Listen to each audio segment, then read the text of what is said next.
அனைவருக்கும் என் இனிய வணக்கங்க. தொடர்ந்து நம்ம கருட புராணத்தில் இருக்கும் சிறப்புகளை பத்தி படிச்சிட்டு இருக்கோம் இல்லையா?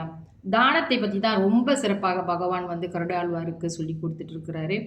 அந்த வகையில கொடை தானம் செய்தால் நம்ம போற பாதை யமபுரிக்கை நோக்கி செல்லக்கூடிய அந்த பாதை நிழலாக இருக்கும்.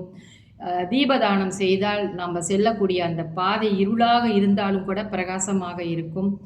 அதாவது ஐப்பசி, கார்த்திகை, மாசி அல்லது சதுர்த்தசியில், பௌர்ணமி இந்த மாதிரி தினங்களிலே இறந்தவருக்கு நம்ம தீபதானம் செய்ய வேண்டும். அப்படி செய்தோம் என்றால் அவன் யமபுரியை நோக்கி செல்லும் பாதையாகப்பட்டது அவனுக்கு மேடு பள்ளம் இல்லாது ஒரு நல்ல நிலையில் அவன் போய் யமபுரியை சேர்ந்து அடைவான் அப்படின்னு போட்டிருக்கு. அது மட்டும் இல்லாமல் அவன் குலத்தில் உள்ளவர்கள் யமபுரியில் இருந்தார்கள் என்றால் அவர்களையும் நல்லுலகம் சேர்த்து தானும் நற்கதி அடைவான் என்பது இந்த நம்ம பகவான் கருடாழ்வார்க்கு உபதேசித்து இருக்கிறார். மட்டுமில்லாமல் தீபதானத்திற்கு மதிப்பு சிறிதல்ல, மிக பெரிய மதிப்பு கூறப்பட்டிருக்கிறது.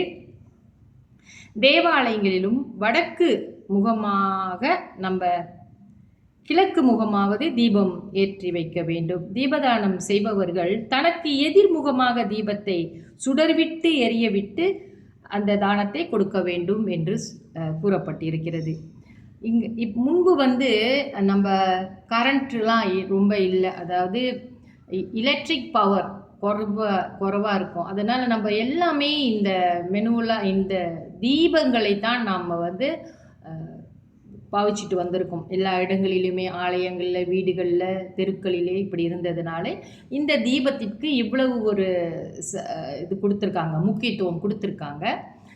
இக்காலகட்டத்தில் சாஸ்திரத்துக்காக நம்ம தீபதானம் கொடுக்குறோம். எதுவாக இருந்தாலும் இருளில் ஒளி விளக்கு ஏற்றி வைப்பது என்பது எல்லோருக்கும் நன்மையை தரும்.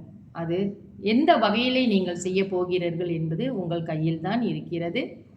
சில ஆலயங்களுக்கோ அல்லது ஆதரவற்ற இல்லங்களுக்கோ நம்ம அந்த கரண்ட்டுக்கான காசை கட்டலாம், அந்த எலக்ட்ரிக் பவருக்கான காசை கூட நம்ம கட்டலாம். அதுவும் நம்ம ஒளி கொடுக்குறோம் தான். தீபங்களையும் நம்ம வாங்கி கொடுக்கலாம்.